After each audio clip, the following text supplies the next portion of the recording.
Olá, meus queridos bitomaníacos desse Brasil. Hoje não, né? Esse período que a gente está vivendo agora, em 2022, nós temos diversos aniversários de 60 anos de várias coisas muito importantes na história dos Beatles. Primeira vez que eles usaram terno, primeira vez que eles tocaram na BBC, primeira vez que eles tocaram na EMI, a saída do Pete Best, a chegada do Ringo, tudo isso agora vai fazer 60 anos. Então eu decidi condensar isso tudo num vídeo, né, para poder ficar picotando. Talvez, se a galera quiser, depois vocês me contam aí para baixo, se eu quiser que eu faça um vídeo específico sobre determinado tópico, mas eu acho que eu já falei lá para trás de praticamente tudo, mas aqui a gente vai relembrar. E também tem muita notícia do mundo Beatle, lançamentos que a gente está na dúvida se vai ter ou não. Vou contar tudo isso hoje para vocês, mas num vídeo só, tá bom? Mas hoje vamos embora, essa é a Beatles School, vamos lá.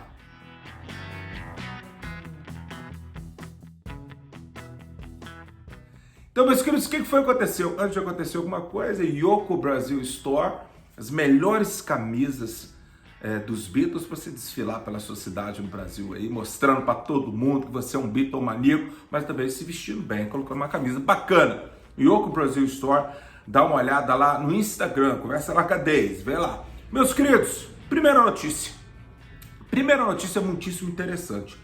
Hoje, 14 de julho, aniversário da minha mãezinha, beijo para ela.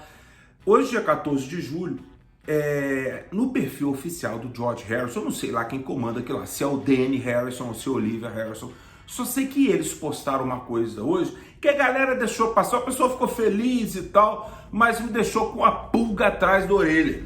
O que foi que aconteceu?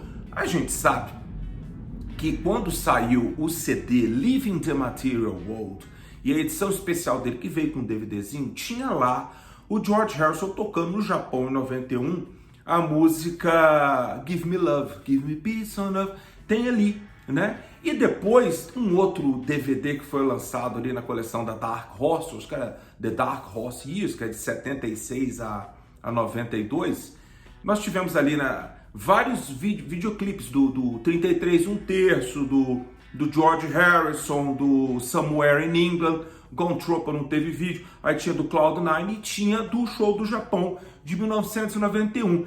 E ali tinha Tear Down, Cloud9, ao vivo, tá, meus queridos? Tear Down, Cloud9, tinha Dark Horse e tinha mais uma, Taxman, dos Beatles, né, onde o George estava tocando ali com a banda do Eric Clapton, né, o Andy Fairweather Low e aquela galera toda ali, uma puta numa banda maravilhosa junto com o Eric, né? Então, isso deixou o pessoal com muita vontade de ter mais, né? Há anos que a gente pede, pô, lança o DVD. É sabido pela galera que em 91, lá no Japão, uma equipe de TV filmou pelo menos 2 shows do George lá no Japão, que ia passar em pay-per-view, mas o George diz, o pessoal, os colecionadores e tal, que o George não permitiu, porque ele queria sair em turnê mundial em 92, turnê a qual nunca existiu. O que saiu em 92 foi o álbum ao vivo no Japão. Então o que acontece? Por que eu tô falando isso para vocês? Porque há vídeos de baixíssima qualidade ou média qualidade no YouTube do George tocando ou no Japão ou no Royal Albert Hall em 92, ele já com bigode, né? No Japão ele estava sem bigode, em 92 na Inglaterra ele estava com bigode. E ele, porra, um monte de música ali. Só que hoje apareceu uma música que, pelo menos pra mim, era inédita em vídeo, que eles postaram lá, Old Brown Shoe, com o George tocando. Aí eles fazem uma propaganda, né, falando que é aniversário aí de 30 anos do ao vivo no Japão. E eu falei assim, ué, mas esse vídeo aí eu não conhecia não. Porra, aí já cresceu nos comentários pra baixo ali. A gente quer o Blu-ray, a gente quer o DVD. Meus queridos, é bem provável que há uma fofoca no mundo bitomaníaco de que algo muito grande ia ser lançado relacionado a Beatles ou ex-Beatles, agora não sei, ainda este ano, né? Para ser grande, Paul McCartney é imenso, o Ringo também, mas uma coisa vinda do George, meus queridos, porque a gente esperou muito tempo o ao vivo em Nova York lá do John Lennon, né? Em 72 com a Elephant's Memory. Até agora não falaram nada, acho que agora em agosto vai ter o aniversário de 50 anos, né?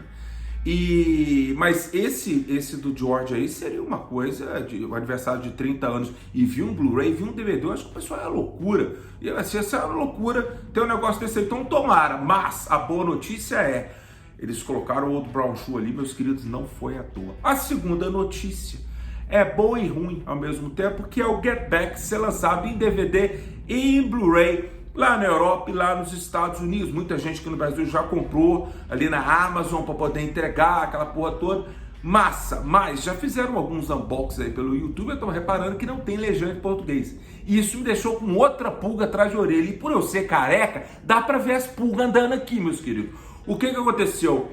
Não tem legenda em português e a maioria dos lojistas aqui no Brasil, que eu tenho conversado, eles têm me falado, ó, da Disney, mídia física não vai rolar. Nem Marvel, nem Star Wars e muito menos Beatles, né? Então, há uma grande possibilidade de nós não termos o Get Back aqui no Brasil, a não ser uma loja que vai importar aquela coisa, vai ser o olho da cara. Tem o Piratex, a galera compra aí, cada um. Mas, meus queridos, tem na Disney Plus, porra. Se você tem Disney Plus, assiste lá, pô. Qual que é o problema, né? Mas, enfim, a outra notícia que eu deixei o pessoal aí um pouco embaralhado aí, que é o seguinte, eu assinei um contrato onde com uma banda de Santa Catarina, lá de Florianópolis.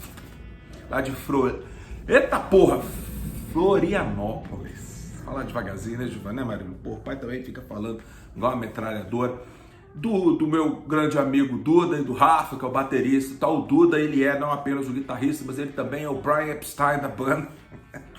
Mas aí o que aconteceu? Eles decidiram fazer um show, um espetáculo, né, onde que eles vão tocar as músicas dos Beatles ali em ordem cronológica e eu vou fazer os vídeos contando a história, logicamente um pouco mais curto, para não ficar chato, porque isso será apresentado em teatro, né, com a imagem dos Beatles e com a minha imagem. Então eu vou aparecer lá contando os atos, né, passando ali dos Quarrymen para Hamburgo, de Hamburgo, ele vai parar lá no Royal no Royal Command Performance, depois no Shea Stadium, Ed Sullivan, aquela porra toda, até chegar em Abbey Road. Então eu vou contando ali. Então a gente está em pré-produção, estou fazendo os vídeos para ficar bonitinho e tal, e se tudo der certo, vai espalhar para esse Brasil inteiro. Já deu certo, porque eu já estou sabendo aí que já tem convite do Brasil inteiro para esse show. Vocês vão poder me ver na sua cidade. Aí, quem sabe até eu não vou na sua cidade. Qual que era a outra notícia? 82 anos do Ringo Starr. Feito agora dia 7. Parabéns para o nosso querido Ringão. Então é isso aí, meus queridos. Então vamos agora falar sobre os 60 anos de um monte de coisa. Nesse período, mas não, pelo amor de Deus, não. Pera, ela tá no cio, vocês me desculpem. Eu sei, filho, eu sei, mas eu não posso fazer nada. E aí, o que aconteceu? Meus queridos, em 1962, nós tivemos ali, logo ali, eu até anotei aqui a data, porque a gente esquece, no dia 7 de março de 62, os Beatles tocaram pela primeira vez na BBC, na rádio BBC, né? Ainda com Pete Best, logicamente. Então eles tocaram ali Memphis, Tennessee, eles tocaram também Dream Baby, que era uma música do Roy Orbison, né? E eles tocaram uma música que era recente, chamada Please Mr. Postman. Então eles fizeram esse show, olha a foto aí, o Mike McCartney foi no dia, lá em Manchester, eles chegaram a Londres não, lá em Manchester, no Playhouse Theatre, onde ele tirou umas fotinhas bacanas aí dos Beatles, são as fotos que sobreviveram, né? Mas aí, nesse meio termo, eles foram, no início de junho, até aí a maio, para poder gravar Love Me Do, né, cara? Então eles gravaram Love Me Do e eu fiz até uns 2 vídeos para trás, 2 ou 3, onde que mostrou que o Pete Best não foi lá muito bem, né, cara? Então, o lance aqui é o Pete Best. Só para botar vocês na história, que talvez é uma parte da história dos Beatles que as pessoas não sabem, talvez os livros não contam muito bem. Em 1959, enquanto eles ainda eram Quarrymen, era o John, o Paul, o George e alguns outros membros ali, eles começaram a tocar num local em Liverpool que se chamava The Casbah. Né? Ele era da mãe do Pete Best, da Mona Best, então eles já conheciam o Pete Best, mas eles nunca tiveram interesse de chamar o Pete, porque o Pete naquela época, em 59, nem tocar bateria, o menino tocava, o moleque estava perdido no mundo e tudo mais. Quando foi chegando por volta de 1960, quando foi necessário ir embora para Hamburgo, né? Eles não tinham mais baterista, né? O baterista que estava tocando com eles na Escócia, o Tommy Moore, ele caiu fora. Eu contei a história no vídeo passado. Então aí eles, né, quase a contragosto mesmo, porque eles não tinham, a Mona Best compra um kit de bateria pro Pete, e aí o Pete foi. Então o Pete era mais ou menos parecido com o Stuart Sutcliffe. Ele foi para Hamburgo para ver qual é, né? Então ele foi aprendendo a tocar ali, né? Mas os Beatles sempre, o John Lennon sempre falou uma coisa, que o Pete, ele estava com os Beatles. E a primeira oportunidade de eles terem um baterista um pouco melhor, pé na bunda dele. Só que os anos foram passando, a gente passou 60, a gente passou 61 e a gente engatou aqui em 62. E o problema do Pete, ele estava sentado lá atrás, então eles tocaram algumas vezes com o Ringo, na festa de Natal de 61 para 62, ficaram impressionadíssimos. O Paul sempre conta do Ringo tocando What I Say, né, do Ray Charles, que ele ficou impressionadíssimo como é que o Ringo tocava bateria muito bem nessa música, né? E eu acho que, se eu não me engano, o Pete Best fala que foram 2 ou 3 vezes, onde que ele estava doente e tal, e aí os Beatles pediam pro Brian, que já era empresário deles desde 61, finalzinho de 61, para chamar o Ringo. Então o Ringo estava ali. Quem que mexeu os pauzinhos pro Ringo vir e ficou buzinando na cabeça do John e do Paul foi o George, né? Então, meus queridos, o Brian Epstein nunca quis se livrar do Pete, porque ele gostava do Pete, achava o Pete um cara legal, mas o Pete é aquele cara que é o seguinte, lá em Hamburgo, lá em Liverpool, quando o show acabava, quem é músico sabe disso, quem toca com banda, ao vivo e tudo mais, você sai, meus queridos, com o dedo na tomada, você sai e tal. E aí os meninos, sempre eles socializam com as meninas, com os amigos e tal, o Pete Best ia embora pra casa. Ele juntava com o Neil Armstrong, ele ia embora pra casa. Lá em Hamburgo, ele começou a namorar uma moça lá em Hamburgo, disse que era stripper e tal, ele sumia. Tanto é que ele nunca foi na casa da Astrid, porque a mãe da Astrid, ela de vez em quando deixava os Beatles vir até a casa dela, lavava a roupa, dava comida para eles, deixava os meninos tomar um banho. O Pete Best nunca pisou na casa da Astrid. Pode parecer pouca coisa, meus queridos, mas isso é grande, né? Isso na coesão de uma banda, um membro que não participa, não faz de nada, porra, até o Paul e o Stuart, que brigavam igual cão e gato, ele era bem-vindo ali na casa da família da Astrid. Então o que acontece? Com o andar da carruagem ali, meus queridos, o Pete já tinha cagado lá em Hamburgo, quando foram tocar com o Tony Sheridan, o Burt Camperford, que era o produtor ali do... Engraçado, uma coisa que eu nunca falei para vocês, o Burt Camperford, ele é reconhecido como o cara que ele compôs a música Wonderland by Night, acho que é uma porra assim, mas ele escreveu aquela música pro Elvis, aquela Wooden Heart, né? E ele trabalhou com Sinatra também, Strangers in the Night, e ele gravou My Bonnie, do Tony Sheridan, com os Beatles ali. Então, o Burt Camperford, ele trabalhou com as 3 grandes figuras da música, né, mundial. Né? Ele praticamente desmantelou a bateria do Pete Best quando eles foram gravar My Bonnie, Cry for a Shadow e Ain't She Sweet e outras músicas ali, né, do disco do Tony Sheridan. Então, quando o Pete vai tocar na EMI, o episódio da Decca já tinha acontecido. E o pessoal da Decca, não o pessoal da EMI, o pessoal da Decca, eles foram os primeiros a falar com o Brian Epstein e com os Beatles, falou o seguinte, ó, o baterista de vocês aí, se a gente for trabalhar no estúdio, se os Beatles tivessem assinado com a Decca, o Pete não ia tocar no estúdio. Vocês podem manter ele até no show, se vocês quiserem ali, mas os Beatles tinham esse problema. Os Beatles, que eu falo, o John, o Paul e o George, né? Eles falaram o seguinte, pô, não dá pra gente entrar no estúdio, ter lá um músico mais velho, profissional e tudo mais, né? Pra gravar o nosso material, que a gente tem ensaiado, tem mostrado ao público, né? A gente quer o mesmo baterista, mas o Pete não dava conta do recado. E tinha a questão social. O Pete, ele não era da panelinha John, Paul e George, porque ele não queria entrar na panelinha. Eles sempre deixaram a porta aberta. O Pete ficou 60, 61 e 62, como disse para vocês. Ele teve diversas oportunidades para ficar mais amigo, ficar mais próximo e tal. Ele, com a personalidade dele, é problema dele, ele era um cara que não fazia o social. Então, isso aí, meus queridos, eu acho que atrapalhou muito. Quando eles vão gravar na EMI, esse troço tem Love Me Do ali no Anthology 1 para você ouvir, para você chegar às suas próprias conclusões. Então acontece, uma semana depois, eles vão se apresentar pela segunda vez na BBC, ainda em Manchester, no Playhouse Theatre, onde que eles tocam, olha que interessante, eles tocam Bésame Mucho. Por que eu vou falar disso? Porque Bésame Mucho também foi gravada na EMI junto com Love Me Do, a primeira versão, tá no Anthology. Bésame Mucho e também Bésame Mucho tava lá na Decca, a versão da Decca. E nós temos a Picture of You, que era uma música do Joe Brown, que os Beatles gostavam muito do Joe Brown, e eles queriam mostrar que eles podiam tocar música nova, não apenas o rock and roll lá dos anos 50. A Picture of You estava nas paradas na época. E uma primeira vez que eles foram muito corajosos, E a BBC também foi muito legal em permitir isso, onde que eles tocassem uma música da própria autoria, que a primeira música foi Ask Me Why, que foi tocada ali na frente do público. Não foi Love Me Do, nem PS I Love You, e muito menos Please Please Me, porque nesse momento aqui Please Please Me ainda era praticamente uma música lenta, ao estilo Roy Orbison, como é sempre comentado nos documentários, no Anthology e esse tipo de coisa. Então, quando eles tocam Ask Me Why, o público bate palma. Mas foi nessa vez que o público bateu palma. Por quê? Porque se você escutar, você acha facilmente na internet, no YouTube, ao você escutar Ask Me Why, dessa gravação da BBC, há mais gritos do que a versão de março. Eu estou falando agora de junho, dia 13 de junho. Por quê? Porque o Brian Epstein, ele pegou um ônibus lá em Liverpool, encheu de fã e levou para Manchester. Né? Então as meninas foram lá para gritar e tudo mais. Tem uma história muito interessante. Você vê como é que o negócio já estava desandando, né? Tá tudo conectado. Quem decidiu ir de carro junto com o Brian foi o pai do Paul, o Jim McCartney.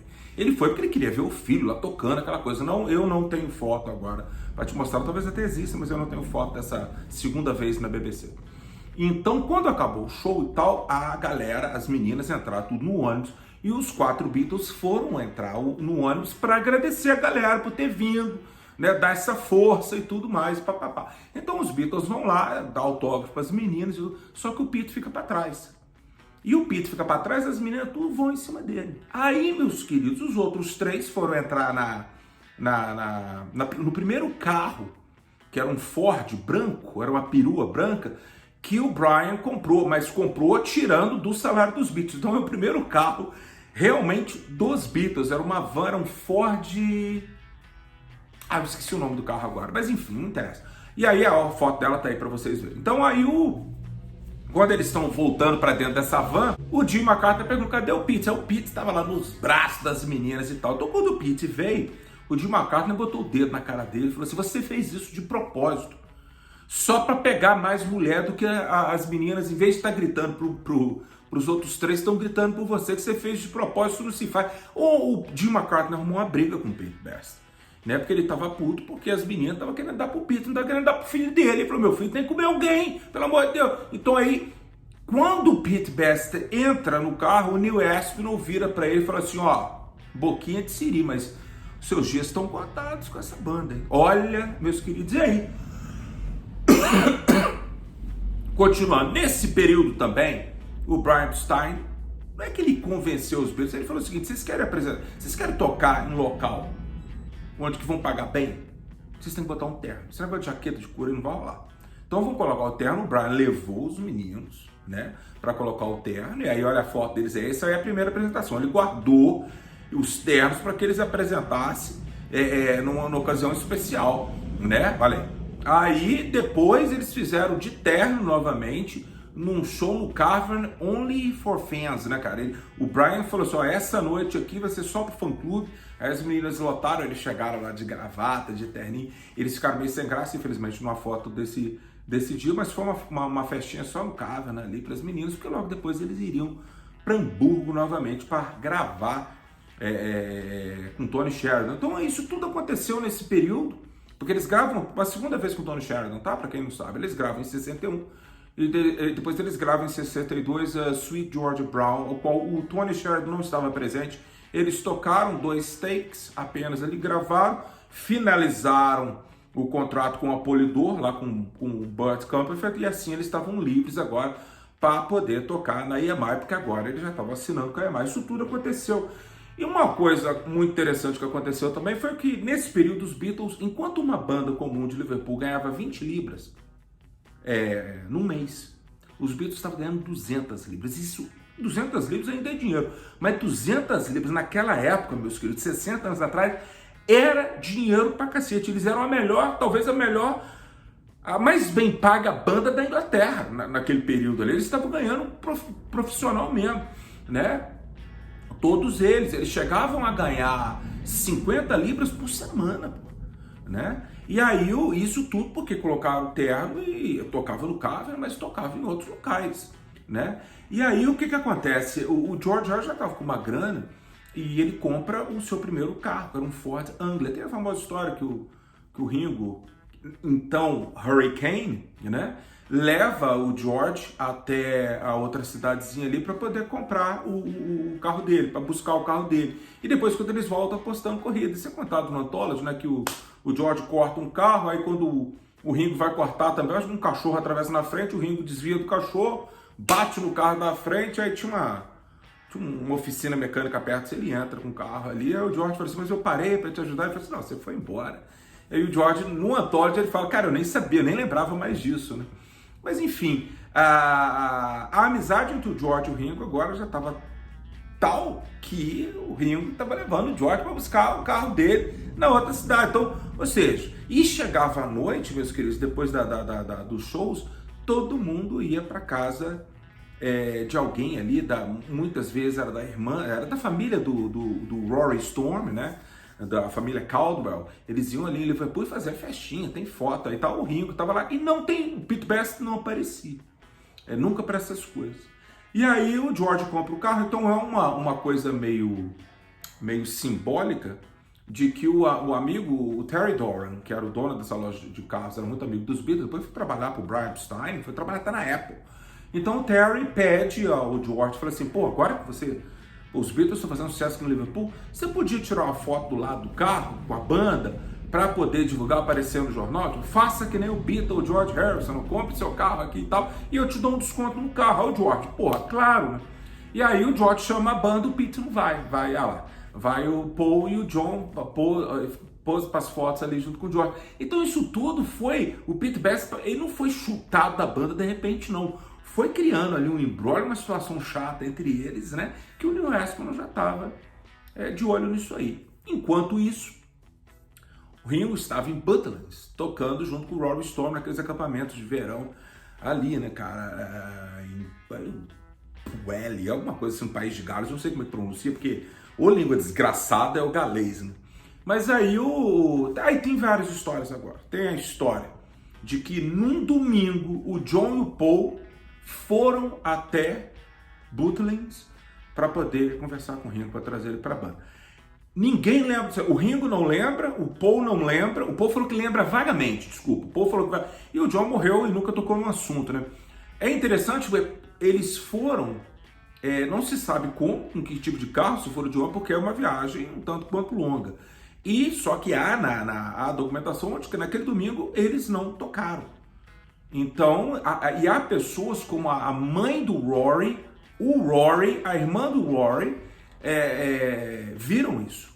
Que o John e o Paul apareceram lá. Por quê? Porque foi chamado no sistema de som lá do parque.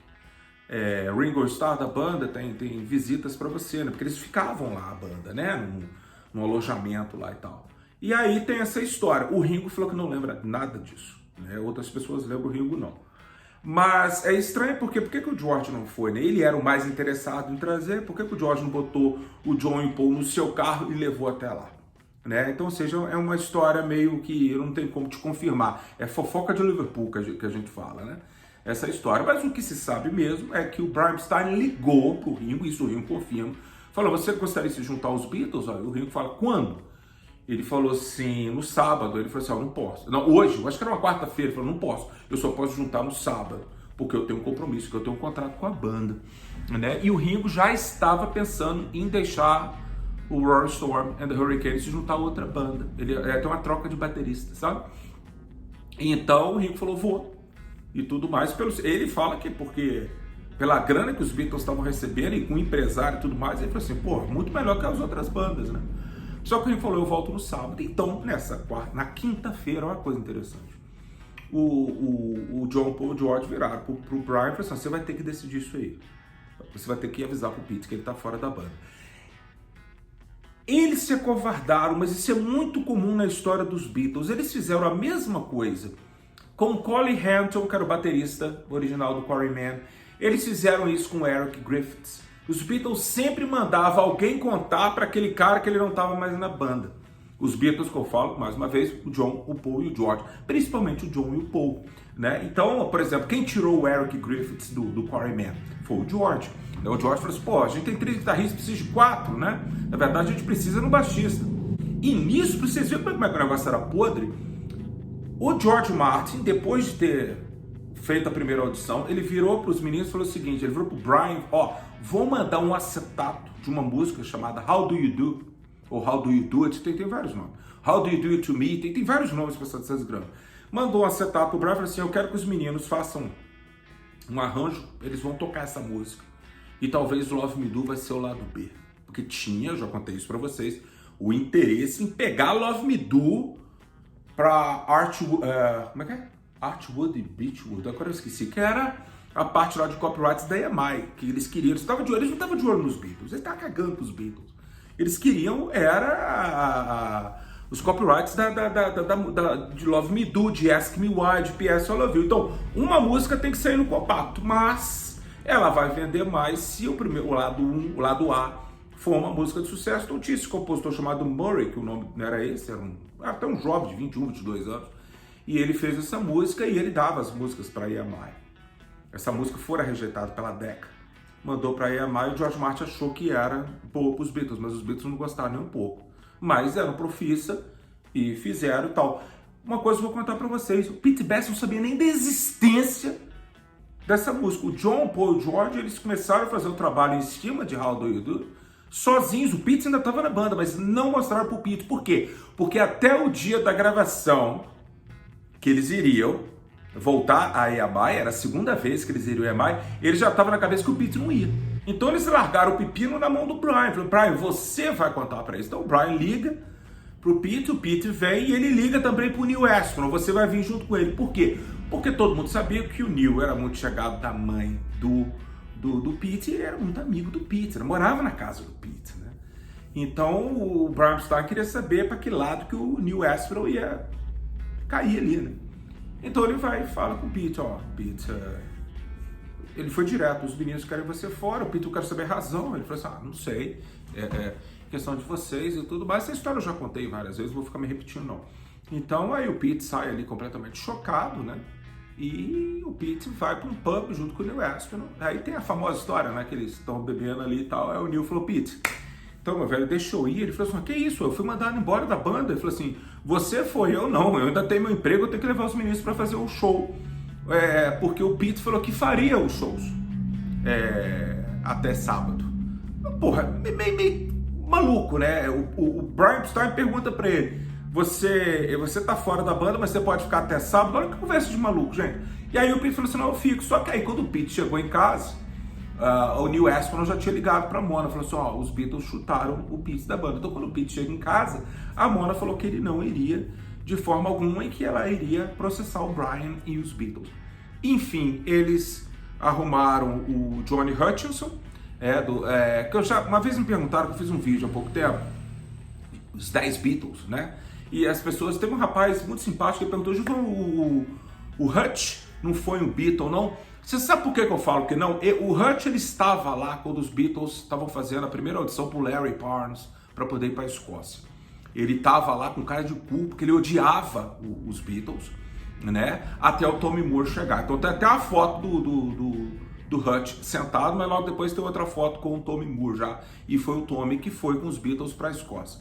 Mas o Hutch, o Brian contrata ele para poder terminar aquela semana até sábado, até o Ringo poder vir finalmente no final de semana, né? E aí, cara, ele era tão nojento que ele pegou o dinheiro, sentou lá, ele não olhava para a cara dos Beatles e quando chegou na sexta-feira, ele falou assim, Brian, não dá, eu não suporto esses caras. Então, por isso, como ele sempre teve esse nojo pelos Beatles, eu sempre retiro ele da história. Ele tocou como Beatle, recebeu como Beatle, ele pode até ser considerado um ex-Beatle, né? Mas ele tinha tanto nojo dos Beatles que eu prefiro remover ele, porque o Tommy Moore, com todos os seus problemas, ele tocou, ele saiu porque a mulher dele não quis, né? E nós temos também o Jimmy Nicol, né? E outras pessoas ali, o Norman Chapman, um montão de gente que tocou com os Beatles, que eu tenho um certo carinho. Com o Hutch eu não tenho nenhum que se foda. Mas enfim, foi isso.